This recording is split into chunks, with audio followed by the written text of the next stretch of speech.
calling this meeting to order. This is a committee of the whole meeting, Monday, October 14th, 6 p.m. Crosby, call the roll, please. Mike. Here. Jake. Here. Gail. Here. Dale. Here. Eric. Here. Vito. Here. Carolyn. Here. Craig. Here. Crosby here. This is an open meeting and it has been posted. Please join me for the Pledge of Allegiance.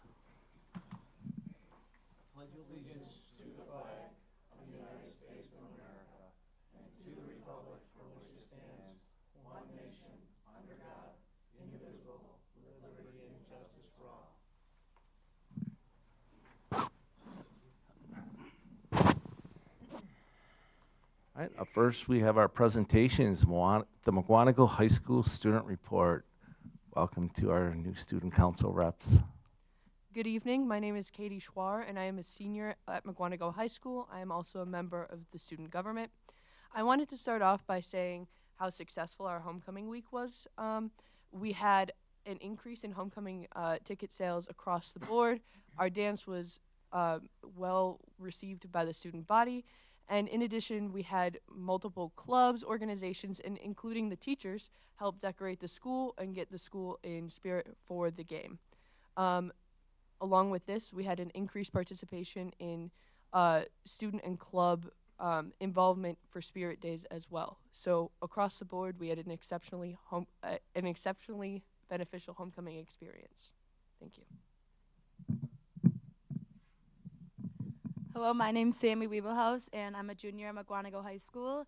I'm talking about the phone policy and how it's been going very well, and students have been a lot more focused. I feel like also teachers have been focused. In lunchrooms and hallways, a lot more conversations have been going on, and yeah, good. My name is Elizabeth. I am a senior at Mukwonago High School. I'm also the president of student government. I'm here to talk about the writing and math labs. Just a little context, these are located in the upper commons at MHS, and students can visit these during their study halls to get math or writing help, or also to make up a test or quiz they may have missed. And I can speak from personal experience. This is very helpful because of the flex is no longer an option, so kids having this option to go and make up tests or even receive math and writing help is very helpful. It has been a good replacement for flex. My name is Ricky Grableski. I am the senior class vice president. I'm talking about the athletics and activities that are upcoming. From athletics to activities to theater, there's countless opportunities and events that are upcoming at Mukwonago High School.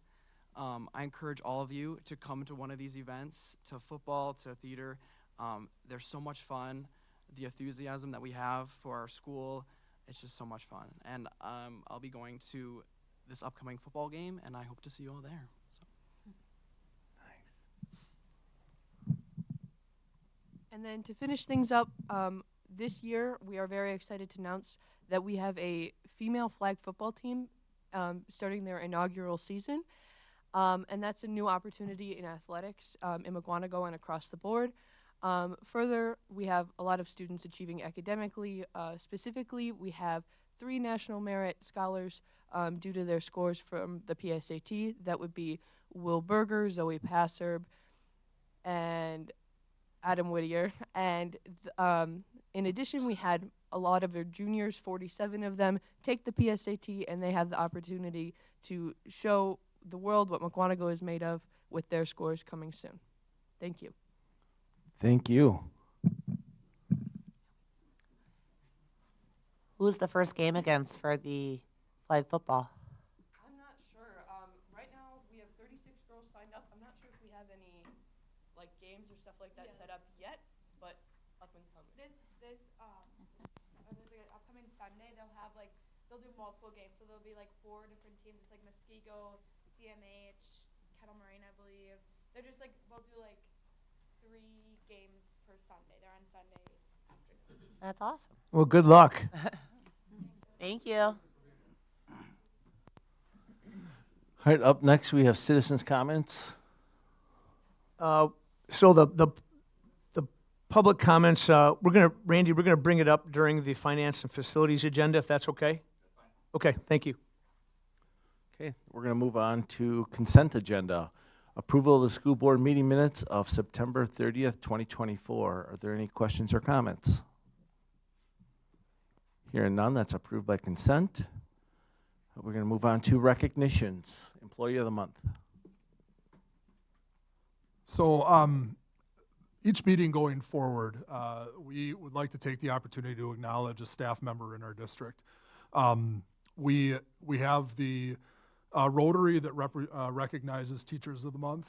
We have the Kiwanis Club that recognizes Students of the Month.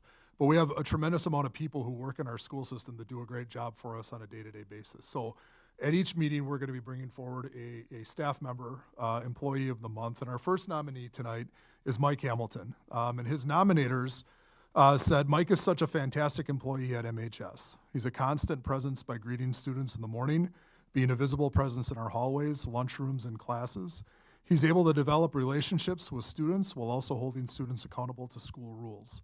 In addition to supporting students, Mike's a valuable addition to staff members also by getting to know them and supporting them in the building. Finally, Mike travels and works all home and away football games and was at our homecoming dance. His support of our school mission is appreciated. If you get a chance to be at the high school, particularly during a passing time or a lunchtime, you will see Mike always engaged with kids. He is in the middle of the crowd. He is holding kids to task, holding kids accountable, but he's also there, and truly what the high school nominator said, it's there in every day. He is always there with the kids, and it's a great thing to see. So I'm going to ask Mike to come up, please, and we will present him with the award.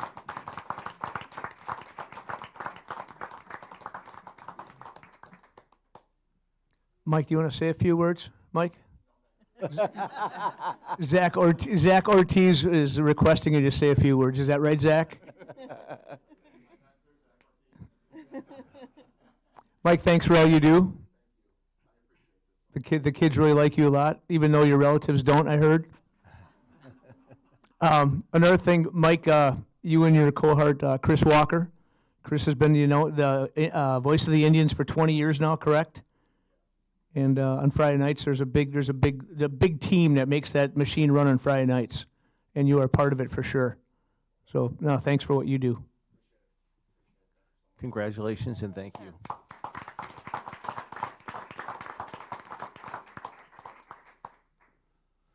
Next up, Stephanie Blue, Mukwonago High School School Goals Presentation.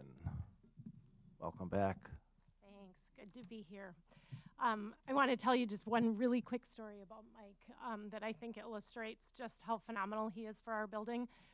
He approached me a couple weeks ago and wanted me to know, I knew he was great with kids. I saw that constantly, but he wanted to let me know that we had a staff member whose husband was leaving to serve in the military for the next year. And he wasn't sure that I knew that and thought it was important that I stopped in to talk to the teacher and touch base with the teacher on a regular basis. So not only really good for kids, but also really good for staff members. So. Nice.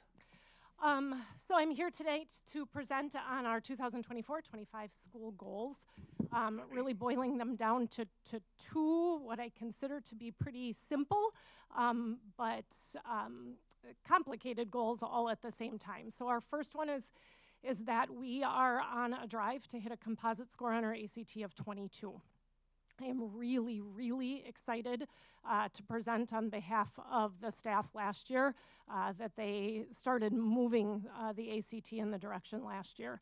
We were at a 20.7 the year before that, and it actually says on there, I changed it too late to get it on there. We actually hit the 21.4 last year on the 2024 score. So did some really nice growth and started some really good work at the high school last year. So congratulations to the staff that was there last year for that work. But we are not going to rest on that. We want to keep moving, and we know that there is more to give, both as a staff and a student body, and the talents that we have academically in the building.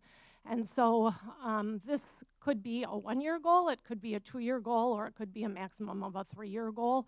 But we're just you're going to keep seeing it until we get there, because it's important to us that we achieve that.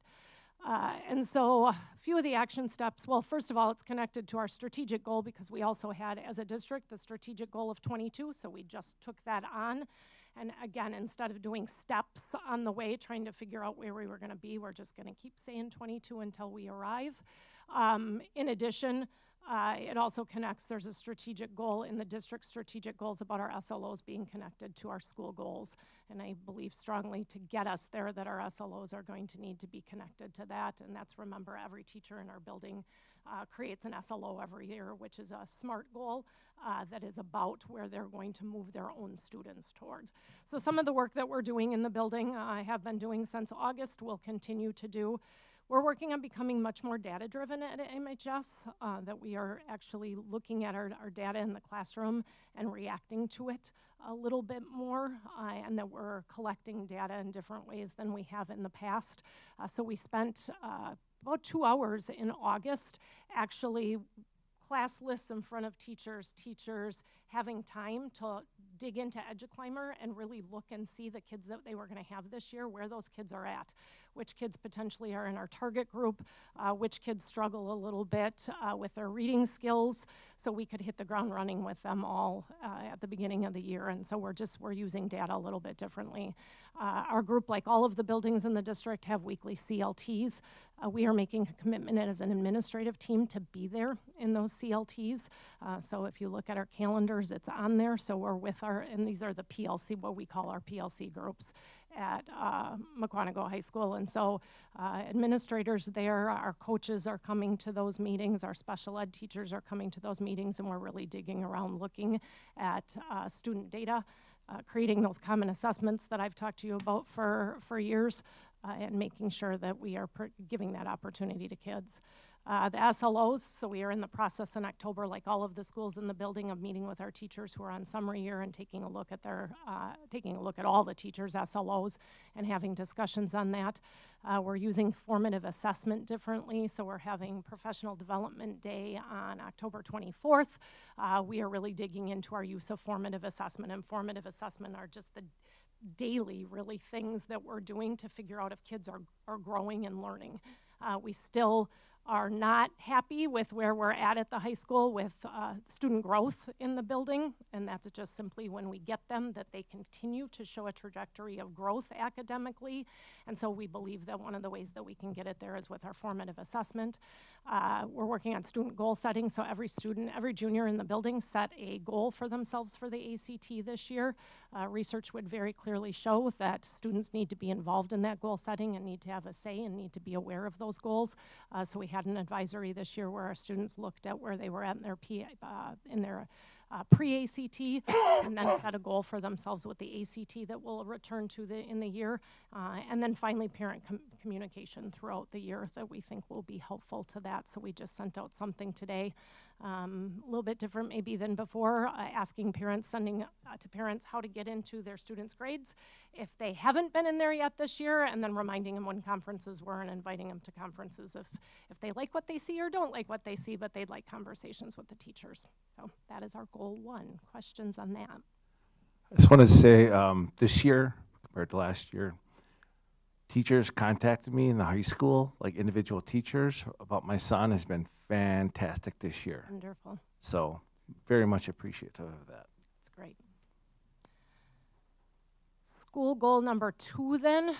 So school goal number 2 really came from, we knew that we wanted an academic goal, and then we sat down and looked at a bunch of data that we had this summer from the building, and there was one place that it really jumped out to our team as having data that we definitely, to have a high quality high school, that we really needed to improve, and that was that we had last year, in a survey that was given in the spring, 12% of parents said that they regularly received feedback from teachers on how their child was doing in class, and 19.2% said they had received positive phone calls, emails, or notes about their child in the school.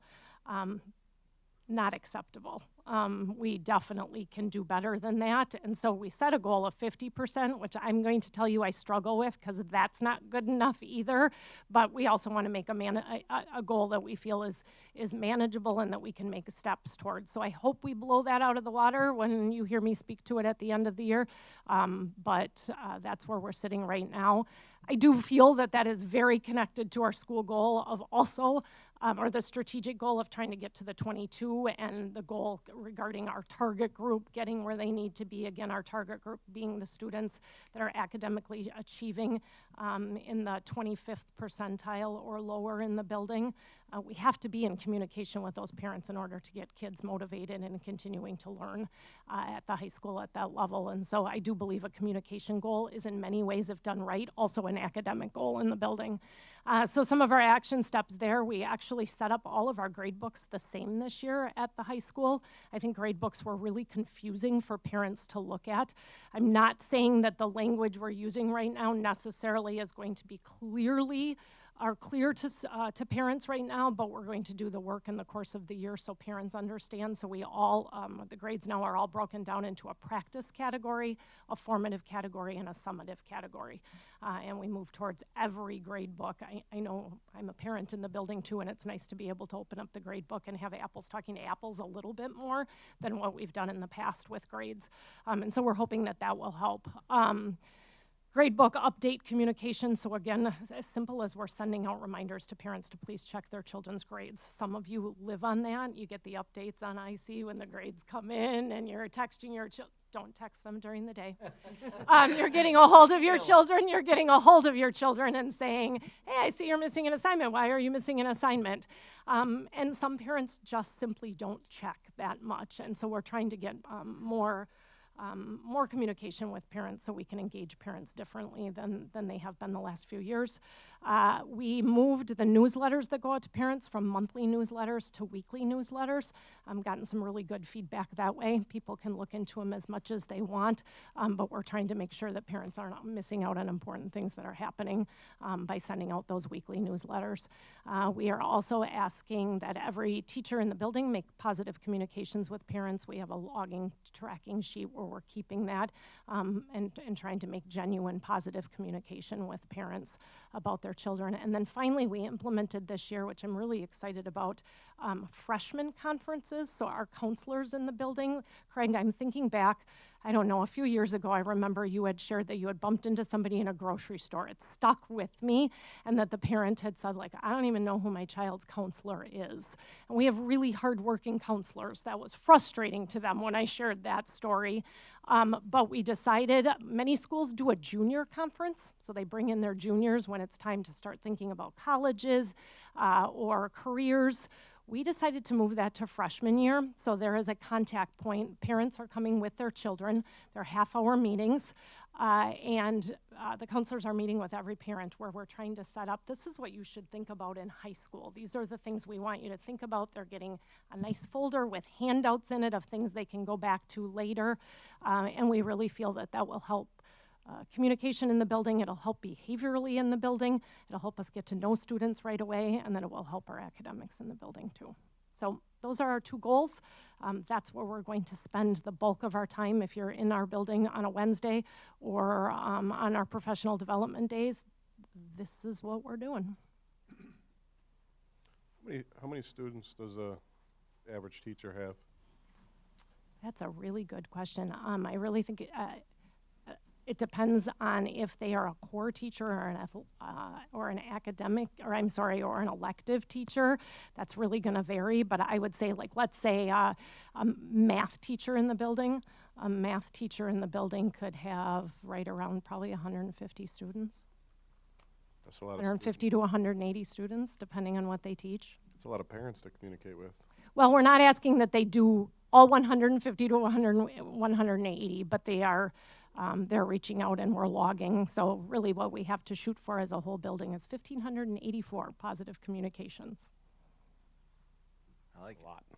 Administrators are helping, counselors are helping. Yeah, but it is. I would be concerned about, I understand the want to have teachers communicating with parents, but I'd rather have them, I'd rather not have them not get burnt out on just focusing on talking to parents. Like if you got 180 students and like, what is a positive? Is it just an email sending it out? It can be an email, it can be a note. Some of them are making phone calls. Yeah. That's a lot. I would also say, if you see how we're doing it, I would like to think if we had 10 teachers in the building, that none of them are saying that we're doing this right now, or that we're hawking that and saying, where are your positive communications? They're giving time to, they're being given time to do that on October 24th too. So we're gonna make some spaces for that too. I think it's important. I think when you talk about community relations and you talk about parents, like, I'm not sure that most parents will be supportive of the schools, or children will enjoy being in the school if they don't think we like their children. They don't think we're advocates for their children. And sometimes that doesn't just come across in a grade that a parent can look at. The high school or the middle school really worked on this hard last year, and I think one of the things that they were, Luke Spielman had told me one of the side benefits of it were actually the emails that the teachers got back after doing it actually made them probably enjoy their jobs more also, because there was this reciprocal that started to happen that I think is really worthwhile in a school community. Craig? Stephanie, Mr. Grable, 30-year retired guy from the UP, I ran into him. He does something, a credit recovery class of some sort. Yes. And he told me that his first month after being a UP for 30 years, being in Mukwonago, was pretty phenomenal. He had nothing but great things to say about staff and kids, and he wouldn't stop about how great it was going, especially the phone thing. And it was great to hear the kids talk about it before, when the kids talked about the no phone thing too. It's been pretty smooth. Please understand, the first student that I asked to talk about the phone policy said, I'm not going to say anything positive about it, but then Sammy said, I absolutely will. Yeah, I can't say that all kids are loving it yet, but it has absolutely transformed the high school in all great ways, I believe. My son wants me to resign because of that. I am sure. Yeah. I guess I want to make sure that you know that Holly Bodish is in the room too, one of the associate principals in the building, who's working really, really, really hard on these things too, and getting a lot done. Awesome. Any more questions or comments? All right. Thank you so much. So, good to see you guys. Good to see you again. Stop by at any point. Would love to give you tours or show you what's happening in the building too. Awesome. Thank you. All right, we're going to move on down to finance and facility topics. Transportation concerns. Give me 1 second here.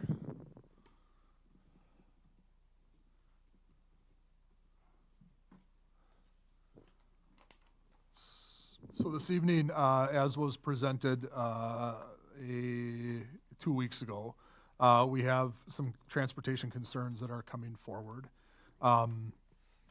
So we have one involving Allie Blackburn, one Randall Middleton, and one Kazmira Booman, who are here. So if we could hear from the parents involved, and then we can look through the information that we have.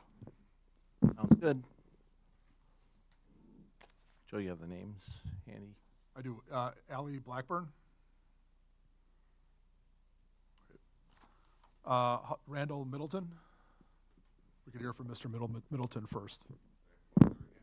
Yes, please. I got a lot. As Craig well knows. Good evening once again. I thought I appealed this 2 weeks ago, but then Tom contacted me and said they're not going to change their decision. If I want to officially appeal it, then I can come back tonight. So here I am officially appealing to what, and I don't mean to be demeaning or rude, but what I call a common sense move. And for the last 3 years, even though the bus driver was not supposed to do it, moved the bus stop, and for some reason this keeps getting down to distance. Tom's first response to me and the request to move it was, we have students that walk up to a half mile a day. Well, my request had nothing to do with distance from my driveway. The request was the children are standing on a road with no sidewalk, ditches on both sides of the road on an uncontrolled intersection. And it's safety. It is 100% safety of the children. 2 kindergarten, 3rd grade, 2nd grade, 3rd grade, 4th grade, 5th grade, and 2 and 6th grade out of the 9 students that get on the bus. And for the 3 previous years, they picked up at the end of my driveway and dropped off across the street where the other kindergarten young girl lives. And now Tom come back and said it's only 240 feet. Well, if we want to get down to brass tacks, 240 feet is 6 lengths of a bus. Ask the bus driver to keep her foot off the gas or brake for 6 more bus lengths and stop at the end of my driveway. We're not asking anybody to walk any further north on Chateau down. I do believe it's the only bus stop on Chateau. It is a 25-mile-an-hour speed zone, but in the neighborhood where we live, Big Bend School is right up on the corner. You got Villa and then Chateau. And when the parents go, and there's a lot of parents that drop off at Big Bend, they don't take the school bus, don't know why, but there are a lot of parents that drive to school and drop their kids off, and they turn down Villa or come up Chateau to go out to 164 to come into the school so they don't have to cross traffic. They can pull right in, circle around, drop the kids off, and pull out. So in the morning, we do have traffic up and down the street. I do not want to wait till one of our children get hurt and then come back and say, I told you so. I don't like playing that game of, you know, going to, oh, someone could get hurt, but it is about safety. It's about safety of my granddaughters, the neighbors' kids, and other children. And like I said, common sense. We're asking the bus to roll 240 feet further and stop. Where I can control the driveway in the wintertime, I'm right there to watch the kids. I can't watch them when there's 2 driveways down. Now, the neighbor, I thought Becky and Scott were going to be here. They're not real happy because their dog barks at the kids every morning. They don't like that. And they even said, why don't they put it back where it was the last 3 years? I told them to come here tonight, but I don't see them here, so. But now it's official, I guess, so. Thank you for your time. Well, just so you know, and then we'll have to put this on the next meeting for an action item for the board to discuss and vote. It's just part of our policy. I apologize. It's what we have to follow. Okay, thank you. Thank you, Randy. Thank you. Alan, did you want to say anything? Alan, introduce yourself. Please step up to the microphone. Thank you. Hello, I'm Alan Buchholz, the Dousman Transport Terminal Manager for Mukwonago. So regarding this bus stop itself, the drivers should not have been. Which one are you on right now? Number 2. Sorry, Middle- interrupted. sorry. Number 2. Middleton? You're on Middleton, okay, Yes. thank you. Okay. Regarding this bus stop, the drivers should not have been stopping at this house last 3 years. That was not something that was known to us, and then was rectified when we did find out.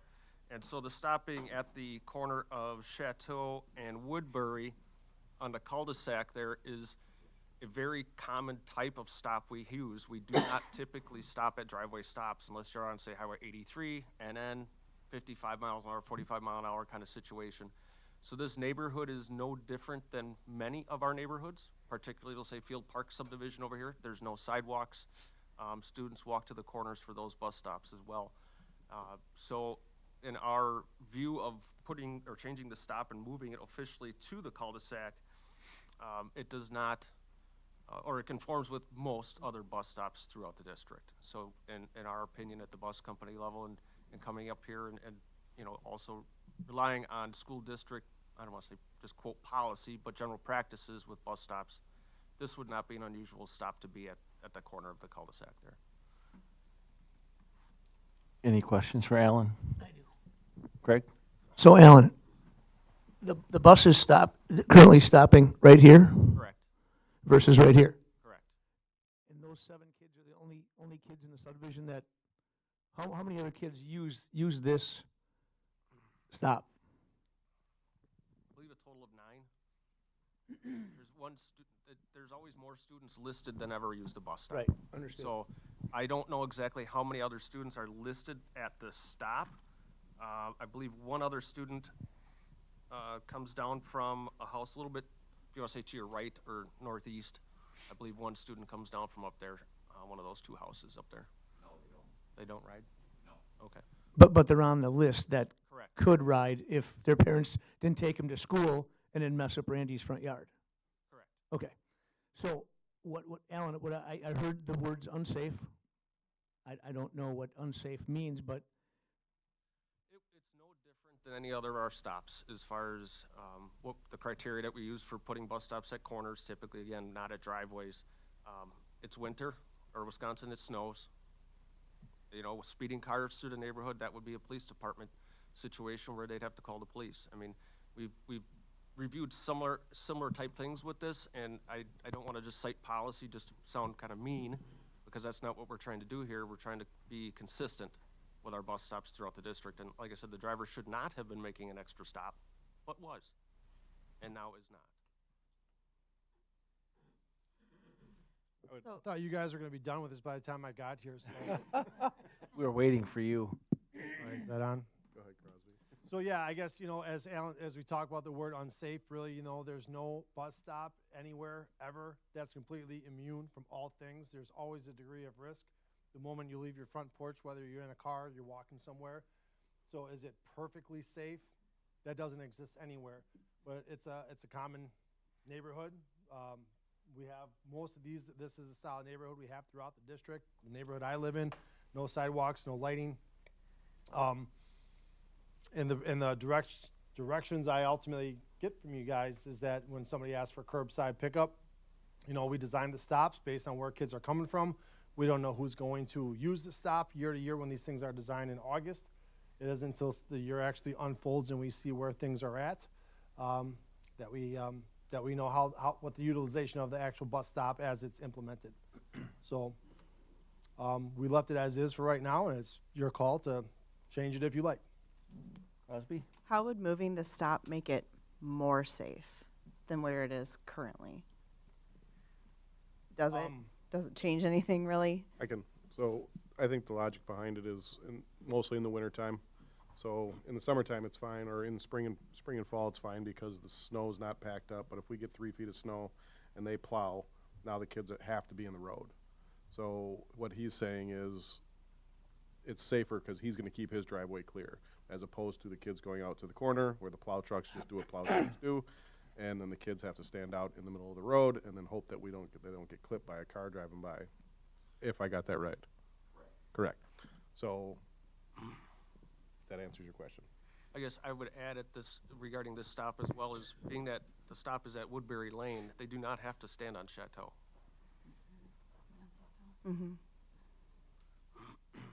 Okay. Yeah, look, at the end of the day, I said this before, this is the least favorite thing that I think I do. I know this isn't something that you all enjoy, but it's unfortunately it's a part of the responsibilities of a school board and administration. So we do get like 20, I don't know, 20, at least 20 of these types of requests a year to say, hey, move it to my driveway. Generally speaking, we don't do that. That sets the precedent. So, I mean, as a standard operating thing, what we do is like when there's multiple students coming into a bus stop, you know, we keep it there because we don't want to inconvenience other students to the benefit of others. But if these are the only students using the bus stop, I'd say the only other option you have is to leave it at the driveway. But if any other students start using this bus stop, then it goes back. So Alan, where do they? That's your call. They could sit over here for the bus? Typically with this type of stop, most students would wait on Woodbury itself, off of the main drag, if you want to call it that, right off of Chateau. A lot of times parents will park cars in cul-de-sacs and wait with their kids there, kind of thing. And so it's, like I said, it's not anything unusual, hazardous-wise, no different than many of the other neighborhoods. Any other questions or comments? Other than policy, and it's not that unsafe, or they have Woodbury, because I'm sure there has to be something where Woodbury's connected to another road. So there would be a place, there's gotta be somewhere in our district where the corner that they're standing on isn't a dead-end road, so you're gonna have traffic going. Sure. So other than, policy, and we don't wanna set precedent, or if we can dig into precedent more as to why it would make sense for us to not do this. There's a standard that the DPI puts out, and it's referenced in statute. It's called the Unusually Hazardous Transportation Rules. And it's rules that would be things that would, really dictate what a school district should respond to from a transportation standpoint. Again, acknowledging, like Tom said, that there's gonna be hazard in anything that we do. You could have curbs, sidewalks, 25 miles an hour. There's still a hazard walking there. But the unusual piece, so you start to look at speed, you look at are there lighting conditions, you look at is it a main thoroughfare, and all of those things start to factor in. And so when buses are mapped out for a school district, as Tom brought forward, I think it was in August, there's an unusually hazardous area in the community where the board has voted to transport in there. After that, corner stops are generally the stops that are picked for school buses in and around the state for public school districts. There's the 2-mile rule that's associated with it, anything beyond 2 miles, anything within 2 miles, and then what do you need to do? So those are general standards that we look at as a school system when it comes down to busing. The unique circumstances become precedent setting in the sense that if you move it for one, you start moving it for all, and then you start pushing on your transportation time and your transportation cost. And that's the reason why these corner stops are generally held when you're putting neighborhood routes together. If there was one thing that I was, when I came here in 2015, clearly told by the school board at that time, is that, Tom, do not add routes, do not add stops, do not add additional, paths. They took a lot of, and you know this as well as anyone, Alan, that there was a lot of adding to the point where buses weren't on time. There was so much additions that you just got to be smart about when you do things. And I wasn't there for the pain of all the cuts and things and the modifications that took place, but that was something that the board clearly felt. In terms of like unusually hazardous transportation, these students live within 2 miles of Big Bend Elementary. So typically they would be walkers, right? We have people that live within, 2 miles of Clarendon, the middle school, the high school, and they walk. So Big Bend, what is this? There we go. Big Bend Elementary is right on the corner here. They're clearly within 2 miles, but walking along Edgewood is a hazard. We have that highlighted in our unusual hazardous transportation plan. So we wouldn't ask students at Big Bend to walk Edgewood. However, walking 2 houses down in a residential neighborhood that doesn't have any type of geographical hills or something that just says, wow, that's unusually hazardous. That's your standard 25 miles an hour neighborhood where kids ride bikes and play. And it's what it is. So in the absence of having learned the lesson myself, I generally go, oh, why don't we just take care of people? And what I'm trying to get is, were you around when, so that was, I was. 15, 16? I was here when Actually, Jill over there probably remembers the too. board at that time, we had significantly more stops, and so time issue, cost of fuel going further and further and doing more and more, it got to the point where the board at that time said consolidate as much as possible, go to corners, get out of neighborhoods. Alan, 90 square miles, correct? 93 square miles, yes, for the district. And so we consolidated many, I couldn't tell you the exact number, but many stops. And there were some growing pains with that because people were so used to door-to-door service, and that stopped. And, we've stayed away from it since.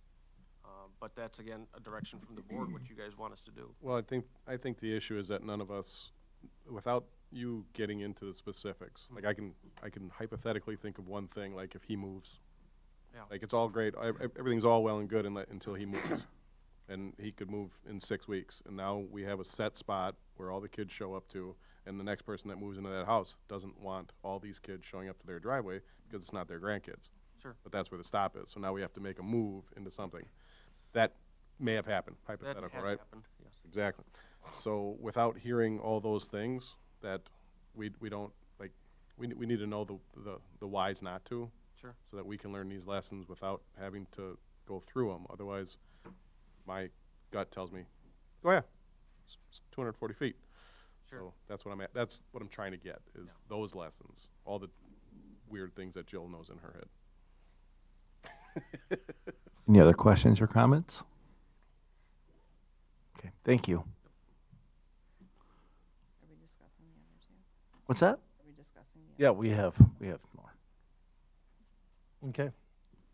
All right then. So then, are we going to the? I'm sorry, I came in from Parkview Middle School. I'm sure Joel told you that I was doing a presentation there. You're on the third one now. We'd be at Ally Blackburn. We could go back to number 1. All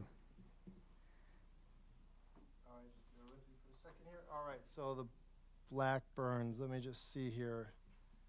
Is that this one here, Allen on Sandy Beach? Correct. All right, so Sandy Beach here, we have a bus. Here's Phantom Lake. Bus travels, comes through this way. We have a number of students that walk from this area up to this corner. Bus stops at this corner, picks up students. This particular student, basically the pickup is in their yard, and one pickup occurs here, and then the bus continues on to travel north. Alan, did I get that correct? Correct. Okay, so this bus stop has probably existed longer than for the entirety of our district's history, let's just say a really, really long time. So the request is obviously for a stop to be here for the students walking up, and then another stop just 30 yards, 20 yards down the road. It just seemed reasonable given the characteristics, the history of the stop. There's nothing unusually hazardous about this, given the age of the student. I believe it's 7th grader. Is that correct? I'm not sure. Yep, this is for a 7th grade student. Seems age appropriate. They can make that short walk to this side of their yard. So Tom, just to clarify on this one, we would be adding a stop. We're not moving a stop. Yes. Okay. Alternatively, you could just move the stop from here to here and have these students who are walking walk further. So you're going to add convenience for one student, add inconvenience for two. I given the history that the stop's been here for as long as it has been, leave it as is, and we move on. Any questions or comments on this one? We don't, thank you. All right. Did we do the third one, Alan? No. Okay. All right. So I guess, where are we at in this process here? Again, I feel a little flustered walking in. A little Will have to late be agendized next 2 weeks from now. for the action. Yes. Got it. All right. Don't we have to do the third one? We have the third one, Tom. Okay. So Kazmira time to go through that Boomen. last one. Yep. All right. Then there's a third one. This is for a student that attends Clarendon Avenue Elementary School. So we are just near the heart of the downtown village here. The student lives here on Fox Street or, ES. As if I just zoom in a little bit, you can see that there are sidewalks that follow the road and then ultimately goes up Grand Avenue. These students who live in the village are designated as walkers to make it to Clarendon right up here. So, ultimately on this side of the road, on the south side of ES is, that's the attendance boundary is for Rolling Hills Elementary. On this side of Fox Street or ES is Clarendon. So students on this side are clearly, if they're attending Rolling Hills, they are not going to walk. It's well beyond 2 miles and all sorts of hazards along the way. So yeah, students on this side get busing to Rolling Hills, but students on this side do not get busing to Clarendon. This is not designated an unusual hazardous transportation area. There's sidewalks. It's been a walker's area for a long time. So yeah, probably forever. So it's impossible to say, yeah, we'll give you transportation, but not all the other students that live in here. It's the same situation. It's sidewalks for all these students throughout the neighborhood that I couldn't just say yes to one and not yes to all. So the answer was no. Okay? So that's the request. Those are the three we have. Any questions about this one? All right, thank you, Tom. All right, thank you guys. Move on to 4K rates to community partners. When are we adding this to the agenda? It'll be on in 2 weeks. It'll be action items. Okay, perfect. All right, so this time of year, we take a look at the rates of pay to our 4K community partners. I'm proposing a 3.3% increase to moving that rate to $3,100. That's ultimately in the district's $70 million budget. It's an $11,000 increase. Our 4K partners have the same issues that any other employer has in terms of increasing costs in their business. So as to be good partners with them, it seems proper to raise the rate of pay of reimbursement that we provide to them. So that's the recommendation from me, but your call in 2 weeks. Okay. Any questions I Nope. can answer? Nope. Thank you. Carolyn has. Oh, Carolyn. Sorry, Carolyn. Didn't see you. For some of our 4K sites, we have, so they're all district staff, correct? They're all what? Our 4K teachers that are even off-site, they're still our district staff, is that correct? So just at Vernon Child Development Center, the teacher and the aide in that school are MASD employees. So we have a different rate of pay. Since we're buying the teacher, that's $1,000 per student, and we're not looking to increase that. We made that agreement back in January.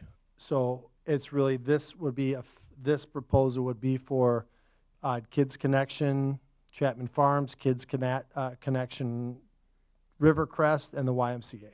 So anyone who's at Vernon who's considered our staff would fall under whatever the staff. Yep, just like they were a teacher at Clarendon. Perfect. Oh, I just wanted to clarify that. Yep. Any other questions? Tom, how many sites are there officially? 3. Vernon Child Development Center. Well, 4 technically, Craig, with 3 operators. There's Vernon Child Development Center, 2 Kids Connection sites, and YMCA. And that's down from 6 2 Down years from- ago? 2 or 3 years ago, yeah. We used to have Little Lambs. Yep. They closed down. We used to work with St. Paul's in Genesee. They closed down. I'm missing one here. St. Joe's in Big Bend. Yep. All right. Thank you. Moving on to 2024-2025 equalization aid and tax levy. Okay, so the numbers that we wait all year for, the big moment of truth, I thought might come today. It didn't come early, so it'll come out tomorrow. I'll send you an email, but I just ultimately want to say, here's what I'm predicting. Let's see where it really comes in. So either way, we'll be able to achieve our objective of a 0.5% tax levy decrease. We'll figure out where it lands tomorrow. Moment of truth. See how Right. close you are, Tom. See if I got my tertiary numbers right. This is what it's all about, folks. This is, it's Tom's Super Bowl. It is. You gonna sleep tonight? No, I've been up all weekend. Let's see. All right, moving on to MHS scoreboard. Okay, so this is just for your information, letting you know we've had a few issues with our scoreboard, not just recently, but in the last, several months, going back into last school year as well. So we're reaching the point where we need to probably start looking into alternatives and ways to remedy the issues that we're having. The greatest fear we have is, playing Marquette High School this Friday night and the board goes out, when you have a full house or a first-round playoff game potentially. So we are going to look into solutions to see what options we have.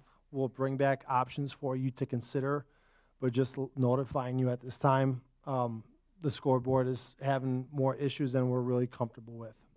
Virgie and I were there about a week and a half ago, and they're scrambling around trying to get it working. Luckily, Zach Ortiz in the back came to the rescue. Thank you, Zach. Good work, Mr. Players.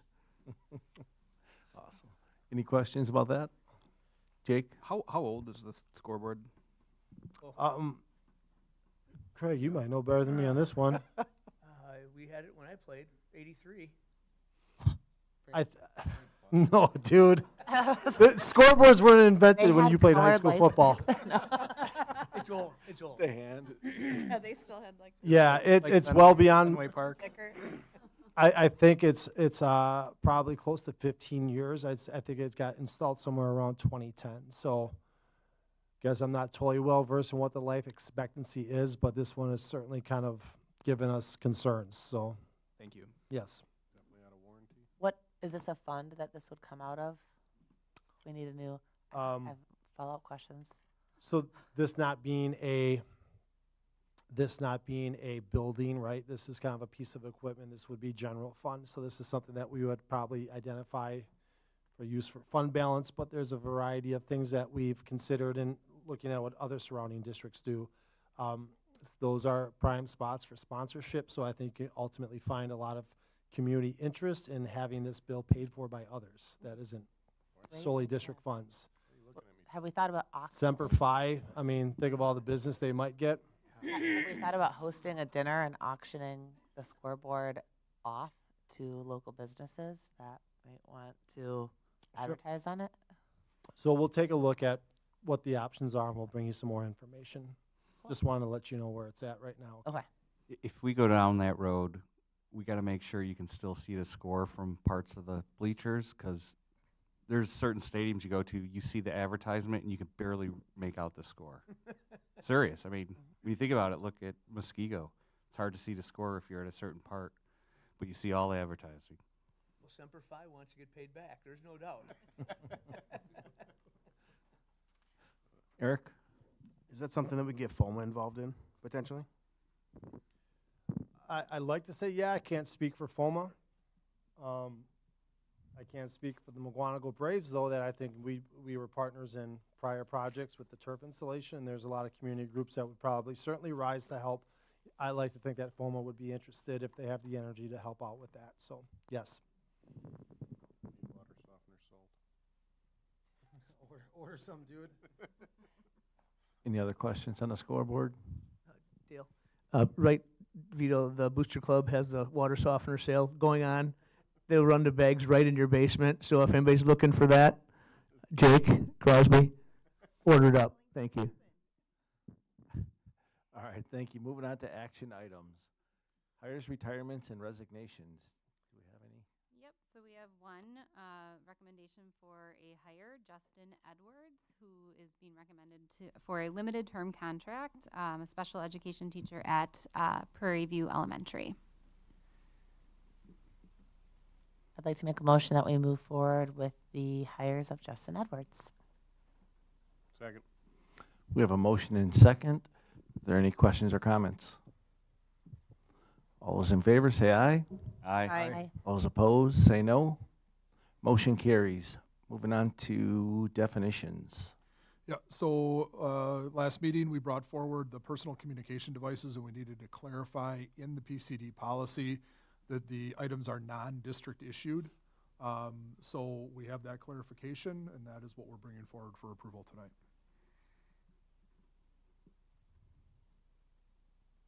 Make a motion, we approve. Second. We have a motion and second to approve the definitions. Any questions or comments? Seeing none, all those in favor say aye. Aye. Aye. All those opposed say no. Motion carries. Moving on to 23-24 teacher compensation. With my wife being employed by the district, I'm going to recuse myself. Okay. All right, so this is the last step here. This has been discussed, and now it's time for motion, or action, rather, so.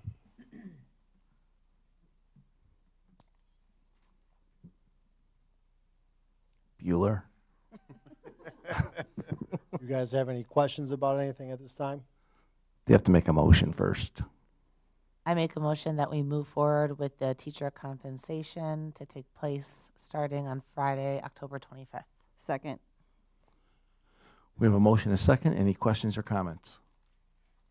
Do we talk about details at all or no? Okay. Do you have any, Carolyn? Do you want to tell the public about what it's all about? Sure, yeah, absolutely. So ultimately, what this plan is calling to do is raising the starting teacher rate of pay from its current rate of $44,000 to $49,000, and to value a teacher's years of experience at the rate of $1,000 per year of experience. So this is ultimately a standard that we're hoping to create. Ultimately, what this does is helps with our turnover that we currently are experiencing with teachers between 0 and 14 to 15 years of experience. This really addresses teacher pay in a way that it's meaningful to the teachers who work for us, and I believe it ultimately will stop or slow down, rather, the rate of turnover we're currently experiencing. This puts us on competitive footing with our neighbors, in particular Kettle Moraine, Oconomowoc, New Berlin, and Muskego. Obviously, the number one thing that we need to do as a school district is to teach our kids. That's done by teachers. To keep the best and the brightest, we need to be competitive with our salary, and I believe that this proposal does exactly that. I'm very confident in this plan. Any other questions or comments?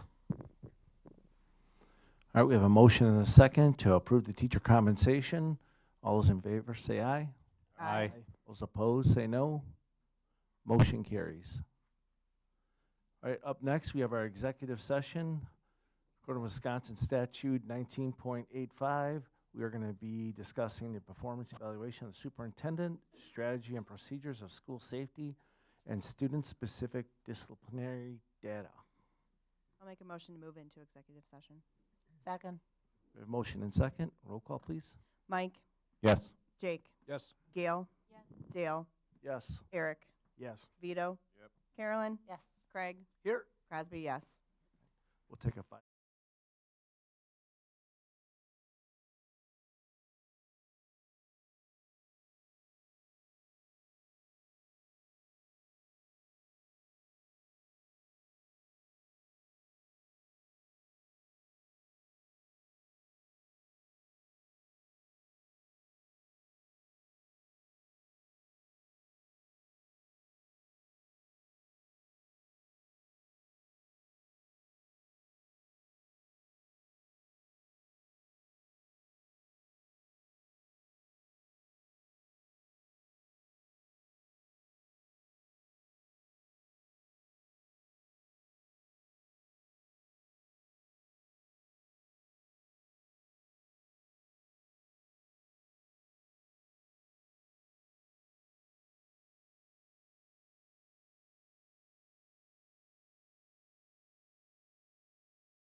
All right, we're back into open session at 8:30 p.m.